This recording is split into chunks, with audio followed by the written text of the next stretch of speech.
Our kalakal of the day, Sprite 237 ml na bottle. Story time! So, wala naman talaga akong balak mag-collecta ng mga ganito, no? Yung mga glass ng mga Coke, Sprite. Pero kahapon, no, habang sinusundo ko yung anak ko, parang tinatawag niya ako, no? Nandun siya sa ilalim ng gutter. Tapos sabi niya, Papi Louie, kuhain mo na ako, wala akong kasama dito. So, ayun na nga, no? Kinuha ko siya, tinignan ko, maganda pa naman yung bote, walang basag. And, ayan, no? Turns out, parang maganda nga talaga mag-collect din ng mga ganito. Alam ko may mga nagko-collect ng ganito tulad ni Filipino Picker, no? And hopefully, masimulan natin. Hindi ko sure kung ano eh. Sa mga sari-sari store nakukuha itong mga ganito, di ba?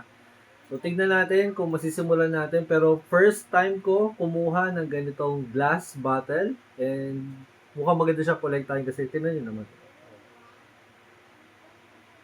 Napakaganda. May mga butas-butas pa siya dito. No?